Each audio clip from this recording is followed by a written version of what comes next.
Okay, let's take this problem.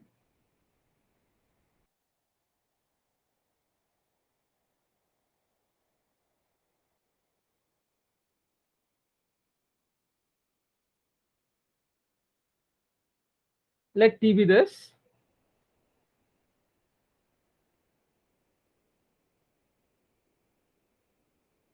Show that T is a vector space.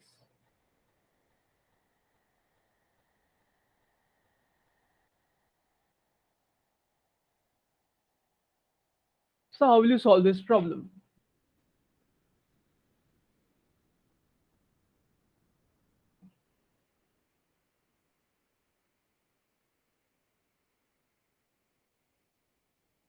How will you solve this problem?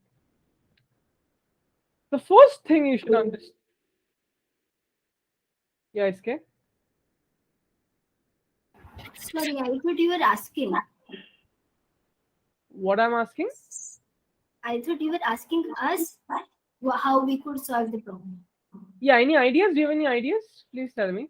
Yeah. So we say that T is a subset of functions going from R3 to R. So we know that R3 to R is a vector space.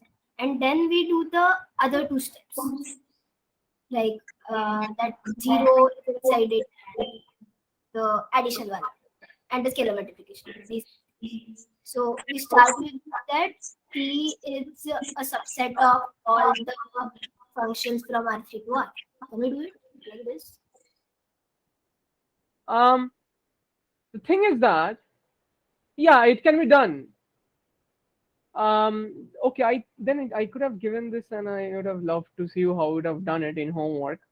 But it's a pretty straightforward, okay? So the thing is that whenever you are finding something difficult, try to make it easy, okay? That is always the first step. Whether it's a function, whether you're drawing a curve or the function or something, always consider this. That, like, always do this. Like, try to make it easy. So if you try to make this easy, this set is very weird, right? So let's try to understand this set very easily.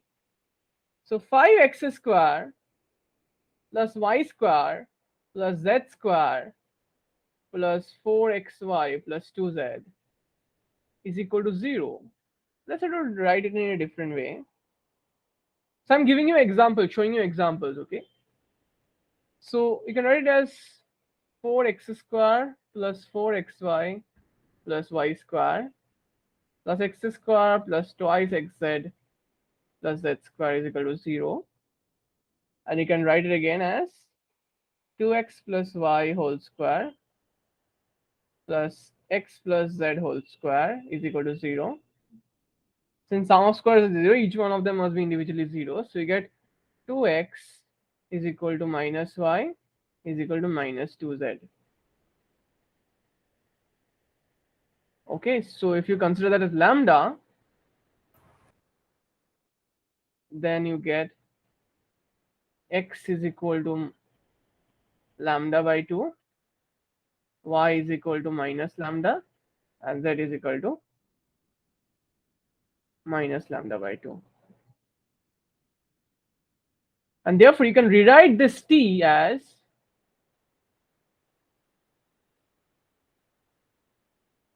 lambda by 2, comma minus lambda,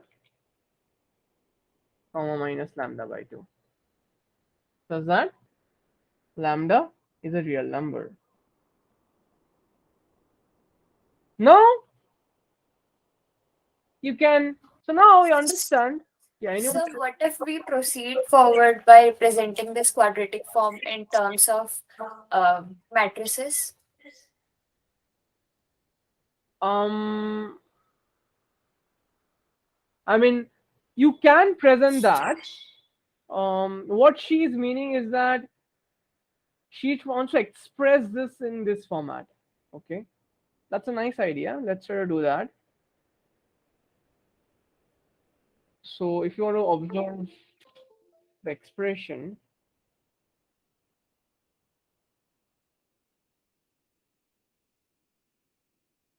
she tried that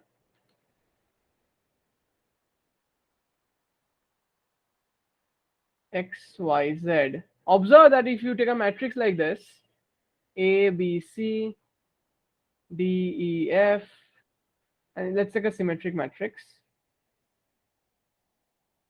We will learn this in quadratic forms when we will do. If you add it up, you will get something like a quadratic form. If you add it up, you will get, I guess. Sir, a zero column vector. No.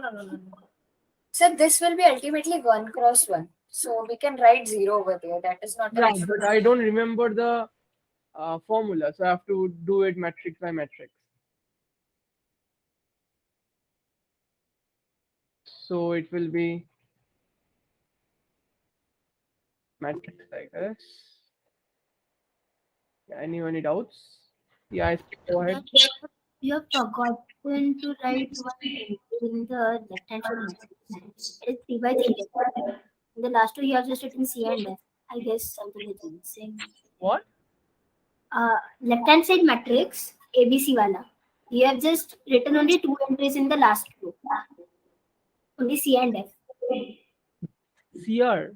I am not. Your voice is cracking. Can Hello? you? Am No, I no, I audible? can hear you. But the thing is that I cannot understand a few words of yours. What you're telling? I'm trying to tell that in the 3 by 3 matrix of ABC, you Uh-huh. have just on the left hand side, you have just written only two entries in the last row, C and F. There is one more. Oh, sorry. Yeah, thank you. Sir, can I add one thing? Yeah, please go ahead and add.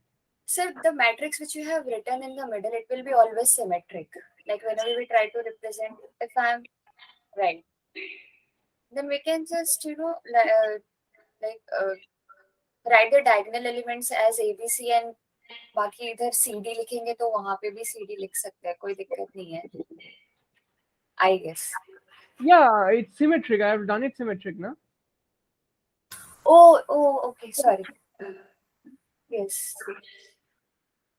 So we learned that why we need it symmetric. So if you observe here, it's ax square plus bxy plus cxz plus bxy plus dy square plus eyz plus cx square plus cxz plus eyz, yeah, plus cxz plus eyz plus f z square. So you get, I guess, ax square plus twice bxy plus twice cxz plus twice eyz plus dy square plus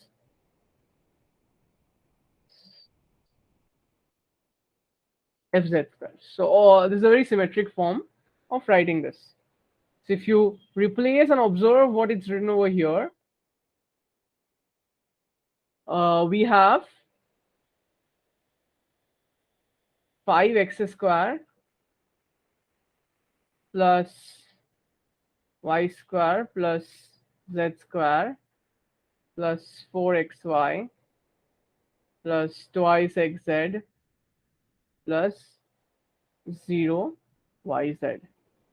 So you can understand that E is 0 from here, D is equal to 1 from here, F is equal to 1 from here, and C is, I'm just doing it, it's not required, I'm just doing it so that you remember this calculation, because we will be doing this calculation afterwards. A is equal to 5.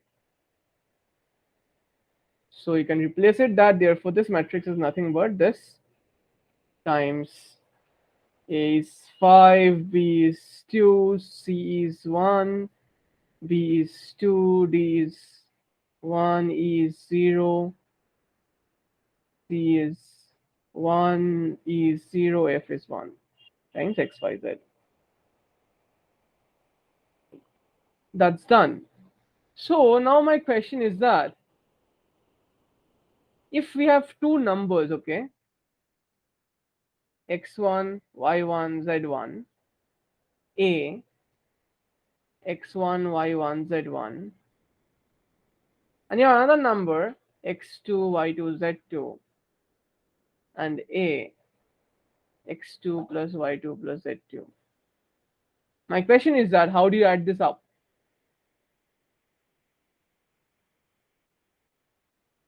Like, does it always form a vector space? Like, my question is that the set of all x, y, z such that x, y, z, a, x, y, z, this is equal to 0. That's the only thing, no?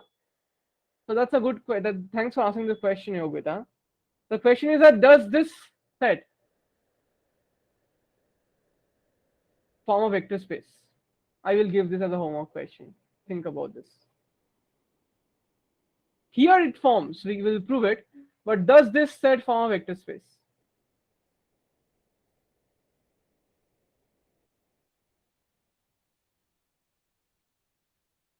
Always.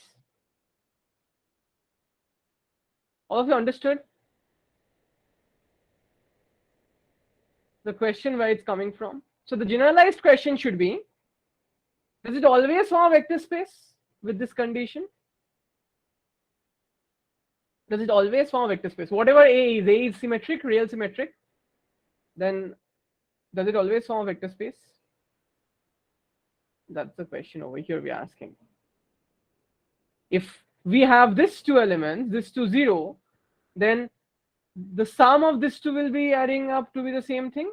So lambda will be working, okay? Lambda will be working the same because it will be like, it's of course a subset of R cube. The lambda will be working fine, but the question is that will the addition work fine, the same? That's my question to you. Will the addition the same too? Will the addition be the same too?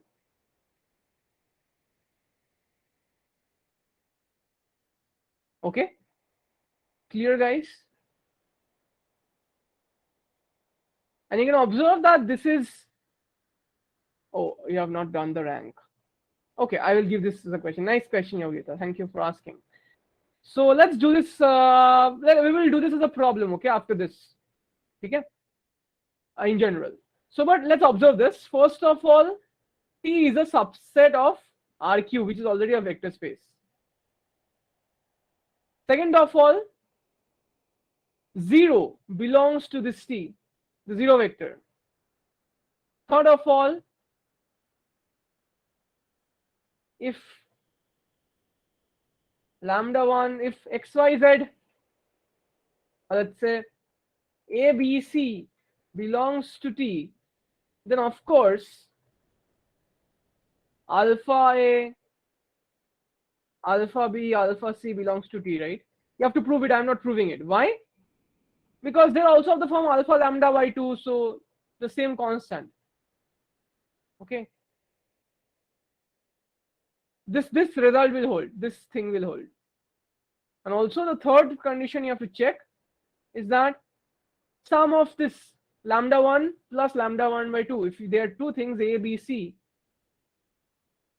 A1, B1, C1 and A2, B2, C2, that means what? It's of the form lambda 1 by 2 minus lambda 1 by minus lambda 1 by 2. When you add it up, it's lambda 1 plus lambda 1 by 2, lambda 1 plus lambda 2 by 2, okay? That also belongs to this. Do you want me to write it down properly? Then I will write it down. Do you want me to write it down properly? Or did you understand? Anyone who wants me to write it down properly, I will write it down. Don't worry. Okay, I think I should write it down. I think that's a good practice. I should not mislead you. Yeah, you're right. I should write it down. Otherwise, I'm motivating you to write like this in assignment, which I don't want.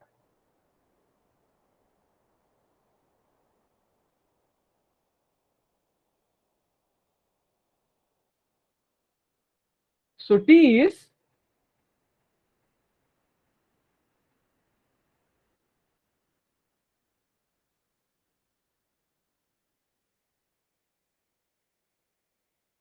lambda by 2, comma, minus lambda by 2, such that lambda is a real number. So first is that first condition, T is a subset of a vector space. Second condition, 0 belongs to T, 0 vector. The subspace, okay? We are just moving by the subspace approach. Third condition is that if V vector belongs to T, then it implies that lambda V vector belongs to T. You can write this as y0 because 0 by 2 minus 0 and minus 0 by 2 belongs to T. T belongs to subset, that is totally clearly visible from definition. Let's prove it. If V belongs to T means, that means lambda by 2 minus, let V be is equal to lambda 1 by 2, or let's say lambda V by 2 minus lambda V by 2 minus lambda V by 2 belongs to T. Then lambda times V, or let's say alpha times V, using alpha so that you don't have, it's same as what? Alpha lambda V by 2 minus alpha lambda V minus alpha lambda V by 2, which is of the form what? Which is the form lambda dash by 2 minus lambda dash by 2, where lambda dash is equal to alpha lambda V. Hence it belongs to T. And the final option, if V1 and V2 belongs to T, that means it is the form lambda 1 by 2 minus lambda 1 by 2, and lambda 2 by 2 minus lambda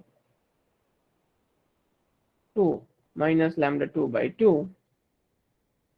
If they are there, then at their addition, V1 vector plus V2 vector is nothing but lambda 1 plus lambda 2 by 2 minus lambda 1 plus lambda 2 minus lambda 1 plus lambda 2 by 2, which is equal to some lambda star minus lambda star by 2. This belongs to P, say where lambda star is equal to lambda 1 plus lambda 2. That's real number. All of you understood how the whole thing reduced down to this few steps? You should write down all these steps in the assignment.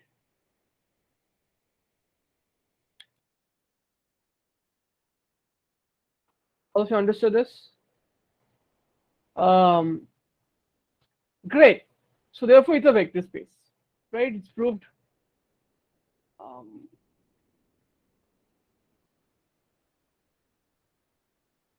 So we will prove it in a different way later on. So we will show that actually this vector space is nothing but, it's like T times some lambda times 1 by 2 minus 1 and minus 1 by 2, where lambda belongs to R. We will later on see this is nothing but the span of this vector, which is a vector space. Always. We will prove this, okay, later on. So do you want me to give this as a homework, or do you want me to show it right now? What do you think? You want to try it yourself? This problem? Yeah? All of you want to try it yourself first?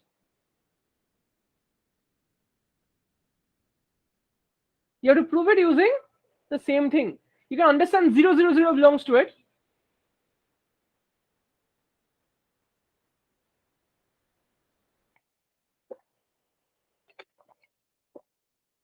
So lambda belongs to, just show the addition stuff. Okay. Great.